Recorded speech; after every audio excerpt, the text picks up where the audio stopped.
Yeah. Do you know its name already? Gravenstein. Gravenstein? Yeah. In English, the castle of the counts. It's known that way. So it was built by Philip of Alsace, but when? 1909. Okay. Congratulations. That's correct. That's perfect. Right. So this time it was completed in 1180. All right. So you said 12th century. Congratulations. That's correct.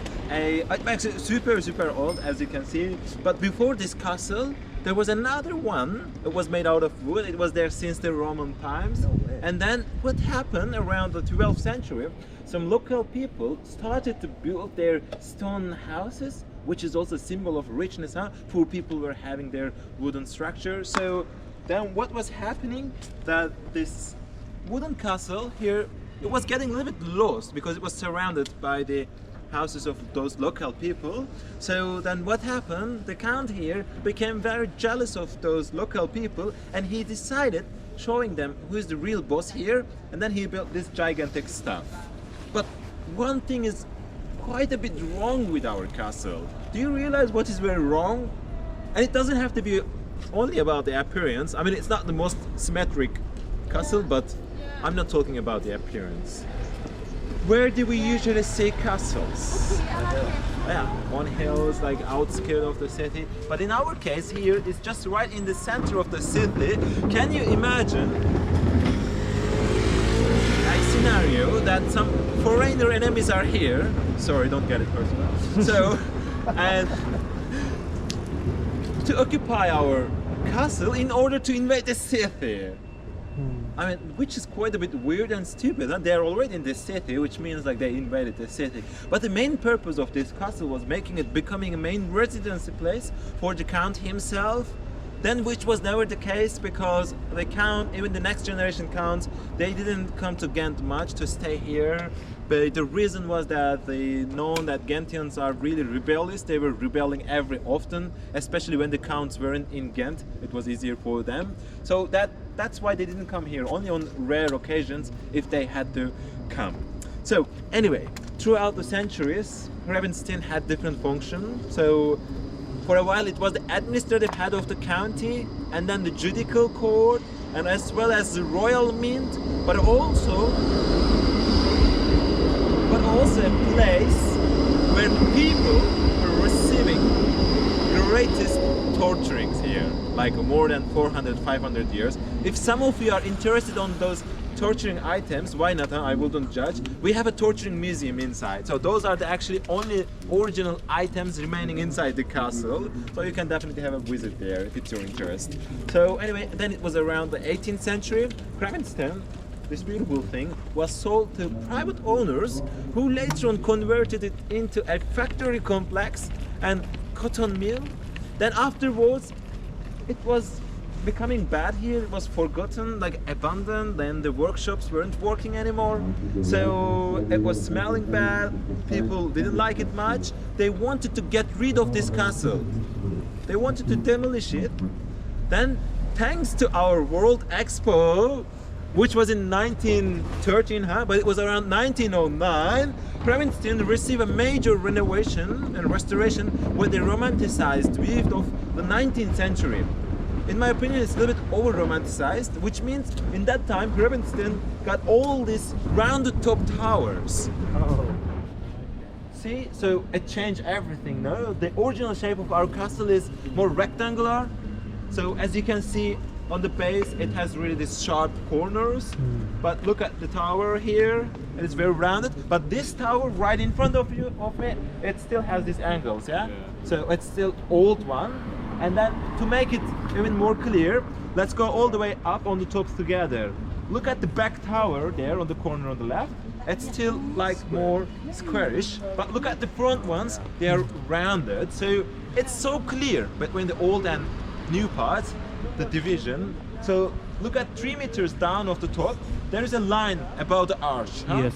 So upper part is new, down part is old. Older parts are having smaller and condensed stones. Newer parts are having more larger and colored stones. So keep it secret again, as the Belgians never double check the things. They didn't order enough stones for the renovation.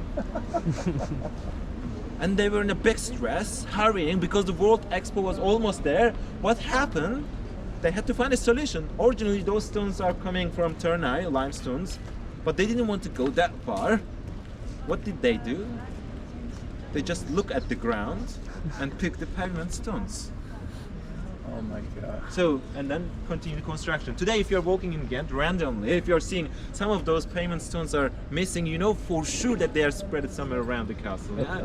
So, anyway, yeah, that's the story. And one fact that in its entire history, Grevenstein was never occupied, neither invaded, except one time, 20th century. When exactly and by whom? Oh, the Second World War, I'd say. It was a little bit after the Second World War. People always answer, they say Germans, I say no, and then they say like a Nazis, I say no, and then they say Hitler, I say no. Like During the Paris Commune, the students in the 60s? Okay, before the 60s, but you are correct. It was 1949. Grevenstein was occupied by our students here in this city. So the reason was strong. If I think about it, I got a little bit sentimental. So what happened here? The mayor wanted to get rid of all these drunk students, and he increased the tax on beer. Oh man. Students, they got humiliated. They were super angry at also the reformation, that the police helmet was becoming less visible. They also didn't like it, huh? I mean, I mentioned you that Ghentians, they are very rebellious. They were just searching for a little reason to start their rebelling. And then what happened? In the auditorium of their university, they gave each other small pieces of papers. It was written, "Let's get united." Suddenly more than 300 students got united, arrived here. Before arriving here, they collected all kinds of rotten fruit and took many bottles of beers with themselves, coming here, going into the castle and locking the gate. And it has one gate. So, what happened, of course, after a very short time, few police officers heard about that, and they come here, looking at those students, shouting at them, "Please unlock the gate, otherwise we will punish you badly." But they didn't care about that, huh? And the officers realized that it's a castle, they cannot do anything. They invited the other friends, so suddenly more than 50, 70 officers were here, again shouting at them. But the students, they were absolutely drunk, huh? Throwing their like a rotten fruit, beer bottles, showing their bags, so like this kind of silly things. So then the officers realized that actually the defense system of this castle is still largely intact today. I mean, they cannot do anything. Then what happened? Desperate officers, they invited their little brothers, firefighters. Suddenly more than 50 firefighters are here, attacking against those students with their water cannon. Hours and hours, blindly. Can you imagine how heavy those cannons? Then after some hours, they got tired, they opened their eyes, they realized it was basically just washing the walls of the castle. This never happened in its history. That's why it looks very clean. So what happened? They just had to find a solution. They went a little bit far and then put their long ladder, very discreetly went up and then in and then unlocked the gate, put all the officers in and arrested all of those students.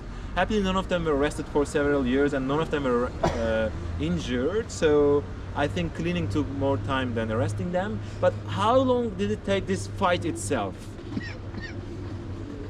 2 days. 2 days. In history, it's known the Battle of Grevenstein, by the way. A week? A week, 2 days? 8 hours. 8 hours. I'm going to give you the answer. It might surprise you. It took 3 hours. Yes. Don't underestimate it, because it's known as the fastest victory ever happened in our history. Because what happened? The mayor here decided decreasing the tax on beer. It was a victory, but only for 2 weeks. Sorry. Yeah. So anyway, today, every 16th of November, students are gathering here, holding each other's arms, making a huge chain, sort of remembering, commemorating their ancestors or their victory, let's say. If you're in Ghent in that time, you are more than welcome to join us. I guess some of the bars are becoming a little bit cheaper around. Anyway, after the tour, if you want to visit our castle, for sure you can do that, but depends on how many days you're going to stay here. If it's only for a couple of hours, I might recommend you different places as well, because like the only original items are those torturing items. The rest got really heavily renovated. So only nice thing is actually that it comes along with an audio guided tour with a Belgian stand-up comedian. So that is in English as well. That makes it pretty much fun. Any questions so far? All right.